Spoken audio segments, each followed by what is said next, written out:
business or are you running a business? Valuation is the ultimate KPI. Hey there, welcome to the Modern Financial Advisor podcast, brought to you by Trulytics, the one and only comprehensive advisor transition management platform for the wealth management and insurance industries. My name is Mike Langford, and I'm the host of the podcast. And this week on the show, I'm joined once again by Scott Wetzel of SkyView Partners. And Scott and I are going to dive in as deep as you can on something that's only been around for a couple of days, and that is the CARES Act, which is that $2 trillion stimulus package that was just passed by Congress and signed into law by the president a couple of days ago as of the time of this recording. And the reason why we thought this is really important to do now, even though the details are, still kind of being bubbled up and understood by the lending community, certainly, and by the wider business community as well. The reason why we thought this is important is because, as I mentioned in last week's podcast, episode 30, in times of crisis, when your clients, advisors on your team, and other team members are feeling, and maybe yourself, are feeling a heightened level of anxiety due to the uncertainty, due to the potential of what could be catastrophic effects of the COVID-19 outbreak, both in terms of human health and mortality, and also on one's business, the negative economic effects that might happen in one's personal life or one's business life. One of the things I mentioned last week is that it's really important to focus on the actions you can take to not only alleviate that anxiety, but to make sure that your business remains stable, that it survives, and that it continues to serve its mission, which is serving clients, right? They need you right now. You need to show some leadership. And last week I gave you some examples of how you can do that. I mentioned the true continuity solution, that you could have an emergency continuity plan in place for yourself and your clients. Really, really important stuff. Because look, what happens if something happens to you? Who's going to take care of those clients? Who's going to take care of the business, right? So we talked about that in that last episode. But another thing you need to make sure you do is make sure you have enough capital to continue to operate in a somewhat normal fashion, right? So that your business, you're not spending so much time freaking out about needing more money in the business to keep the lights on or to keep your team employed as best you can. When you're spending so much time doing that, you're not serving your clients, right? And of course, then your clients are feeling a little more anxiety. So Scott and I are going to dive in on this CARES Act, answer some of the questions that you likely have. Do take everything with a bit of, okay, I need to find out more. Right? Because as Scott will tell you, this is what he knows just on the surface level so far, what he and his team have been able to digest. They are certainly there for you to answer any questions that you may have. One of the easiest ways to get in touch with Scott and his team is swing by trulytics.com/partners. You'll see a link there for SkyView Partners, and we actually have a contact form where you can reach out and get the process rolling if you're interested in exploring the CARES Act programs that Scott is going to share with you. So before we dive in, make sure you like and subscribe to the podcast as if you already have not done so. We're on Google Play, Apple Podcasts, Spotify, Stitcher, you name it. And of course, as I asked last week, I think this is a really important episode. And I would like you to share it with other advisors. I'd like you to share it with other business owners in your community of advisors and RIA firms, because, just as the saying goes, rising tide lifts all boats. We want to make sure in this case that all boats stay afloat, because it's really important right now.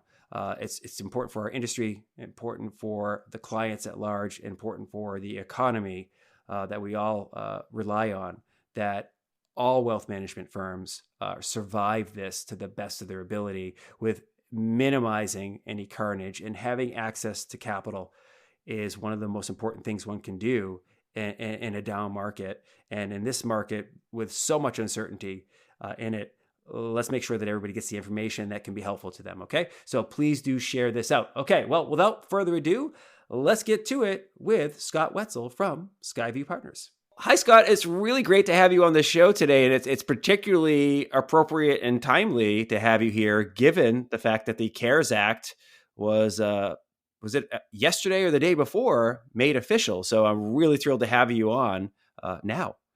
Well, certainly appreciate the opportunity, and I'll just put this disclosure out there right away that this is all entirely new information for me and everybody else. And as we've tried to dig through the bill, or my staff, I should be transparent, has dug through the bill, and we're trying to make sense of everything that's going on.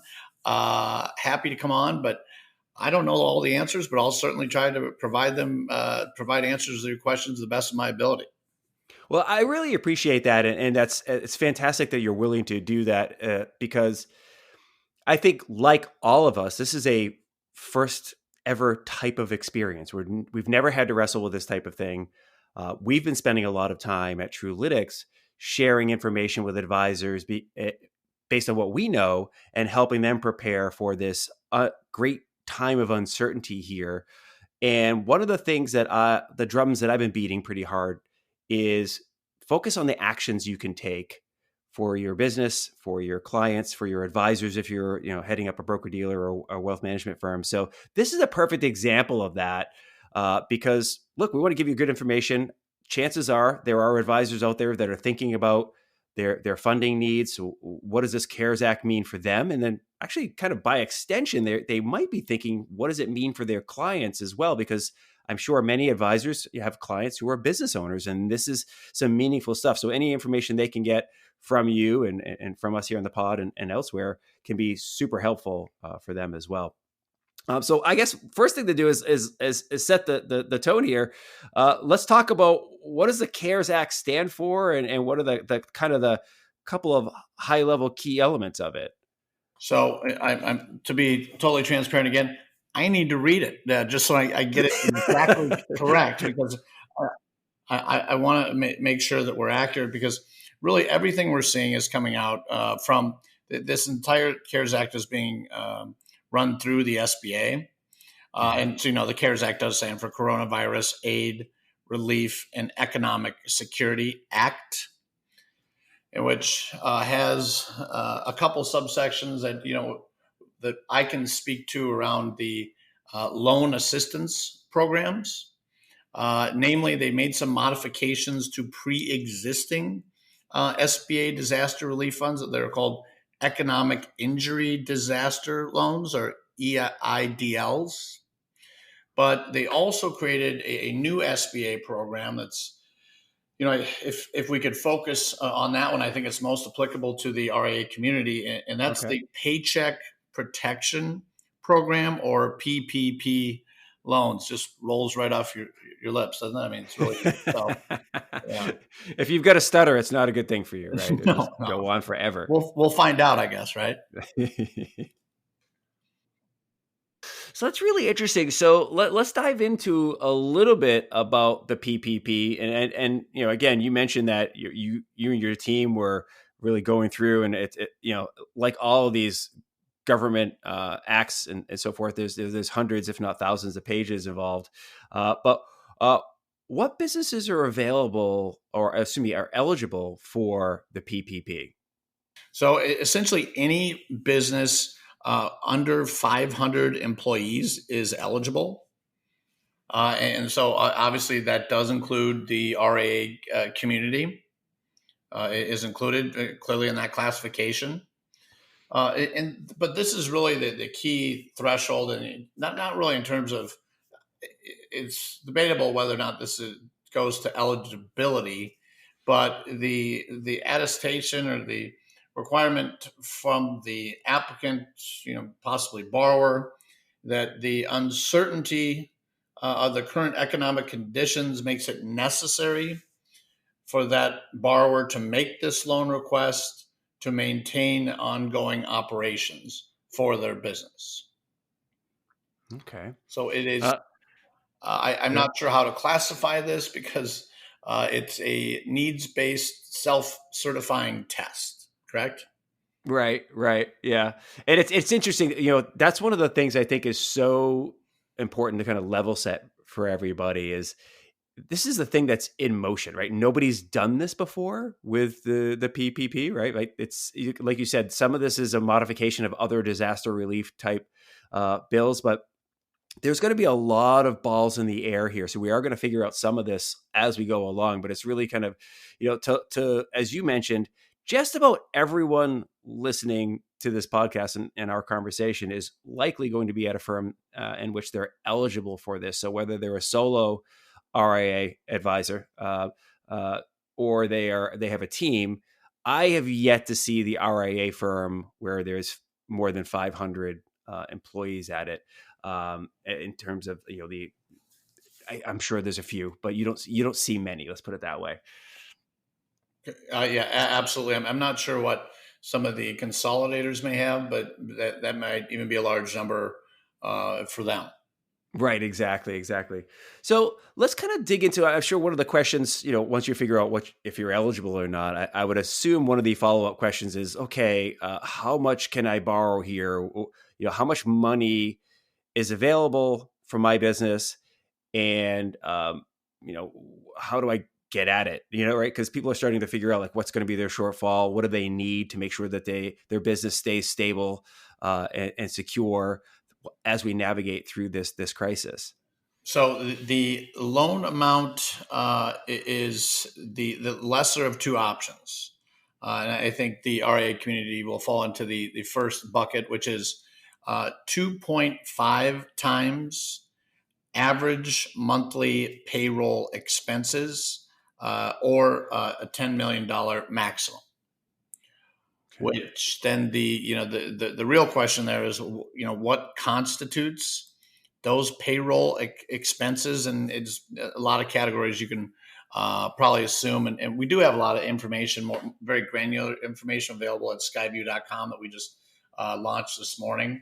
But clearly salary, wages, what's also included is retirement benefits, healthcare benefits for the staff as well. A key facet of this is that it does phase out at over $100,000 per any employee or principal. So you can only utilize up to $100,000 even for someone making $250,000. Okay.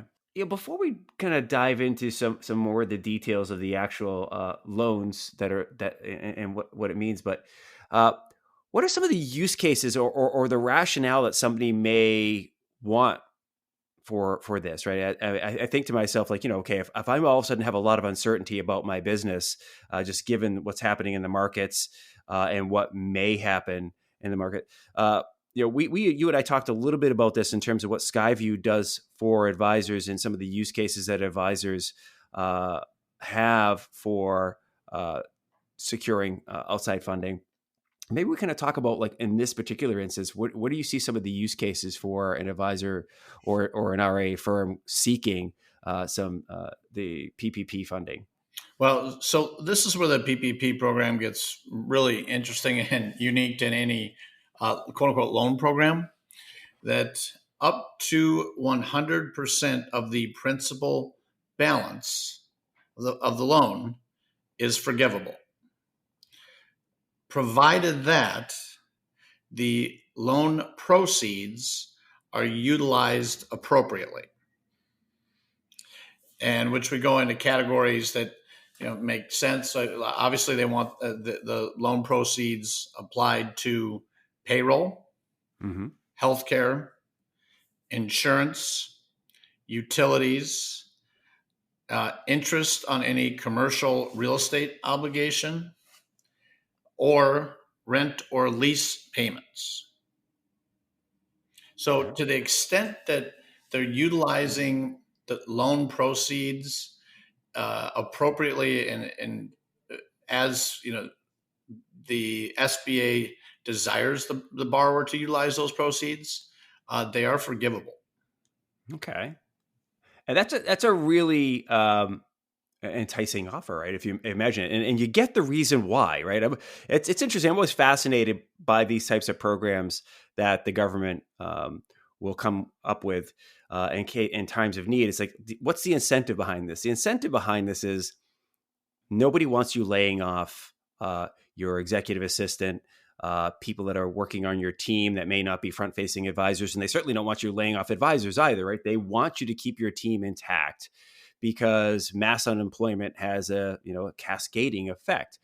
They also don't want advisory firms not paying their rent if they can afford to pay their rent, because that has a cascading effect as well. The landlord for your office is then not able to pay their bills and they end up laying people off. So it's basically, hey, let's inject some cash here into the system to make sure that you can keep your business afloat. And in an ideal world, keep everybody employed to the fullest extent possible and make sure they have healthcare and so forth, so that we don't have a kind of metastasizing of the disaster, right? Let's get through this next year or so. Yeah, and I can say, just speaking with one of our bank networks CEOs this morning, super impressed by this bill as it applies to the PPP and the banks involved. I'm not making any political statement. I don't know what side of the aisle was responsible for drafting this provision, but there's an incentive for employers to utilize these funds. It's attractive, and they've also made it attractive for banks to put out this paper. And unlike the EILD loans, the PPP loans will be funded via national, regional, community banks and credit unions as well. That's fantastic. That's fantastic. So, so we talked a little bit about how the loans can be used, kind of why they can be, why somebody might want to go get it. And while we can't make any specific recommendations here, it's definitely something someone may be considering or want to consider as an option, especially seeing, that some RIA firms' revenue may have dropped by 20%, 30%. Clients are getting nervous, maybe going all to cash or even pulling accounts just to kind of hide their money in their mattress or whatever. So definitely good to have some dry powder at a minimum. What are some of the terms of the loans? Like, what does it look like from a structural perspective? So very unique rates, terms, and conditions with this obligation as well. It is set over a 2-year term. However, it appears that the loan payments will be deferred, is the language that we're seeing right now, for 6 months. Not that you certainly have the option to defer payments for 6 months, but the information we're seeing right now appears that you don't even have the option to start paying. Well, that could change. We're getting more clarity every day. There's no personal guarantee required. There's no collateral required. So this is a completely unsecured obligation. The interest rate is very attractive. It's at 50 basis points. And there is, wow, right? There is no prepayment fees. And there is no, and commonly with an SBA obligation, there's an SBA guarantee fee. There is absolutely no SBA guarantee fee. Now, keeping all that in mind, again, these are being put out through national, regional, community banks throughout the country. These rates, terms, and conditions could vary by lender, but I wouldn't envision them varying to a material extent. That's fantastic. So, what we're hearing is it's nearly free money here in terms of the cost of capital. And it's very attractive in terms of, like, you get your capital and you get to put it to work, and you don't have to start servicing the debt for, half a year or so. So that hopefully gets you past this quarantine time and back into the time frame where the world is starting to return to normal a bit. Correct. And really the $1 billion issue right now is how quickly can the banking community retrofit their entire organization to triage the demand that we'll inevitably see for this forgivable loan from almost every industry. Yeah, it's funny that you mentioned that. That's the commonly overlooked thing, right? That banks are not used to having this type of product, if you want to call it that. I guess it is a product, right? This type of product at their disposal, and it's probably going to take them a little bit of time to understand it and make sure that it gets into the marketplace. But that doesn't mean that advisors and wealth management firms shouldn't start getting in line and making sure that they're exploring this to the fullest? True. To the extent that they meet the needs-based test for the funding, they certainly should pursue it. And I'd say, as importantly or more importantly, is the RIA community's not obligation, but hopefully see it as the duty to carry this message to their small business owners, as we see a lot on TV and the newspapers about the coronavirus. I'm not seeing a lot on this program. So the greatest concern is that small business owners will not know about this program because it's certainly not caught the attention of mainstream media. I mean, this is a good story, right? Which doesn't draw a lot of attention. It's true.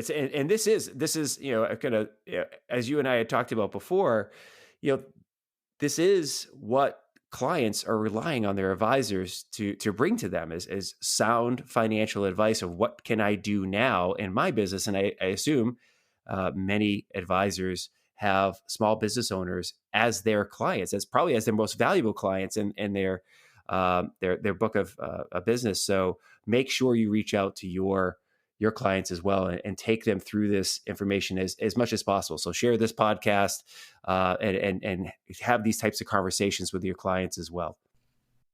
So now pivoting back to the individual advisor or the ownership team at an RIA firm, and I'm thinking about this in terms of my needs, and I want to take advantage of this program. That sounds incredibly attractive, obviously. If I'm in a situation as an RIA, I'm thinking, okay, I do want to make sure I have access to capital because I don't know what's coming. I'm already nervous based on what's already happened in the markets and how that's impacted my business. What can an advisor do today to kind of get the process rolling here? Because I assume there's a level of urgency to figure it out and they're going to get the ball in motion. Yeah, no, great question. I think it's what's next steps? What can you do?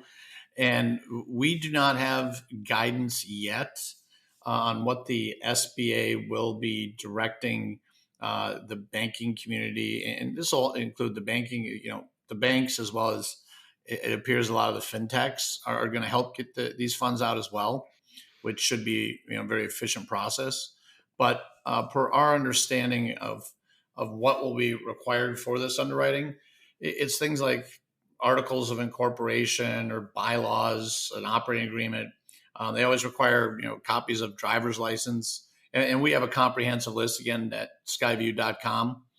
That this is our best guesstimate at this point, and each bank could actually vary slightly based on what credit policy they build around this program.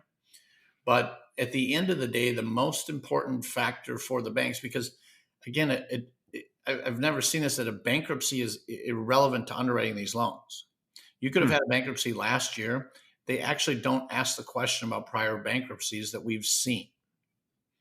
The number one concern that the banking or lenders or banking community, SBA in general, have is fraud.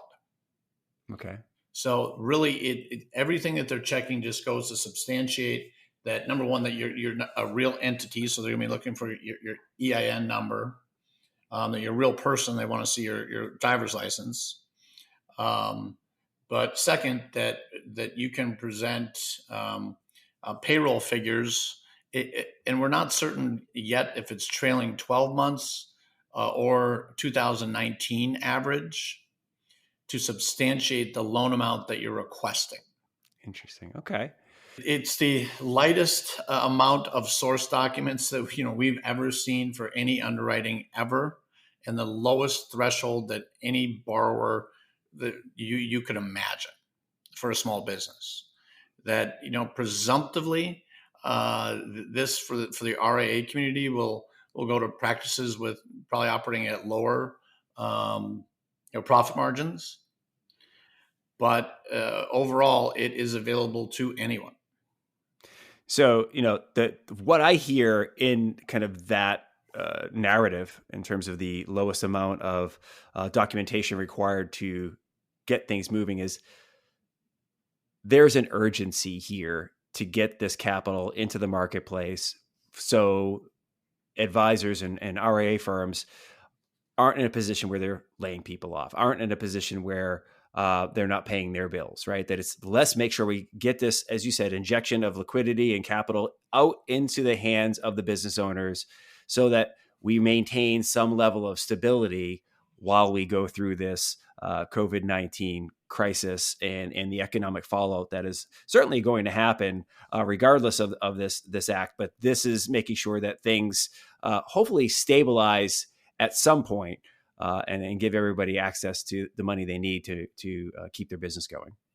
Yeah, correct. I mean, namely that for 12 months after closing, the principals cannot take distributions out of the business. It may also have an impact on eligibility for payroll tax credits as well. And again, we'll have more clarity in probably 48 hours from the SBA. But I think what's interesting about this legislation is it was clearly drafted with the experience of TARP and the negative behavior that TARP did create in some areas, and their attempts to draft legislation that would mitigate similar behavior in this environment. Well, Scott, thank you very much for joining. I know this is information that is very top of mind for everybody. I mean, they're seeing it in the news. They're wondering if it applies to them, their clients, and so forth. So I really do appreciate you coming on the show and sharing what you know to date about this. Where else could somebody go to learn a little bit more about this if they want to explore it a little further? From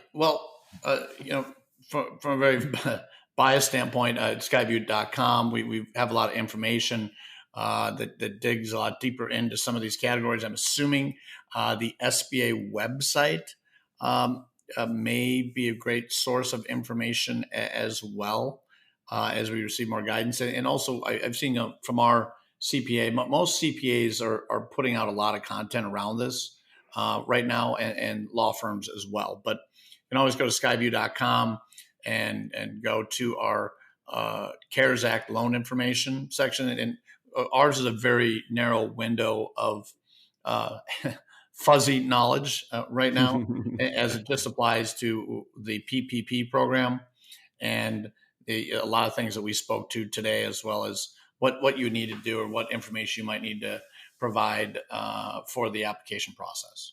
Well, perfect. Well, I really do appreciate your time today, Scott. Thank you very much, and good luck to you and the team, and keep us up to date. Maybe we'll have you back on to kind of talk about this in more detail in a future episode. I would really appreciate that opportunity, because I might actually know what I'm talking about. Okay, I might have a lot more. I will have a lot more clarity about what the actual provisions are by the end of the week. So I'd appreciate it, and really appreciate your time today. Thanks, Scott. Take care. All right. Huge thanks to Scott once again for his generosity, for sharing the details here of the CARES Act and what it may mean for you as an individual advisor, for an RIA firm, or the wealth management industry more broadly. Because look, we're business owners just like everybody else, right? And we need to make sure we have the capital in place to weather the storm and keep the lights on just like everybody else. We have a mission. We have jobs to do to make sure our clients are served, to make sure our team members are employed and continue to thrive and their families are safe and secure. And this is just one really important part of that puzzle. So I highly encourage you, if you have more questions, to reach out to Scott and his team. Send them my way if you want, mike@truelytics.com, or you can visit truelytics.com/partners and see the SkyView information there. Anything we can do to help, we are here. As I mentioned at the top of the podcast, please do share this information with other advisors, other RIA firms, and your community at large, because we want to make sure that all boats stay afloat. It's really, really important to us. You have a mission to accomplish, and that's to make sure that your clients feel safe and secure in their lives. And this is just an important part of it. Okay. Feel free, again, send any other questions for future episodes, things that are on your mind. Happy to do that. Looking for guests as well on the podcast. Always love having guests. It makes it a little more fun for me on this end. So again, reach out to mike@truelytics.com or swing by truelytics.com and use the contact form there. Or hit us up on Twitter, LinkedIn, Facebook, whatever you like. We're always putting good content out there and hope to hear from you in those places as well. Okay. Hope you're having a wonderful day. Make sure you keep that social distance intact. Make sure you're washing your hands so you're staying safe and secure, because I want to see you next time for the Modern Financial Advisor Podcast. Okay. Have a good one. See ya. Bye.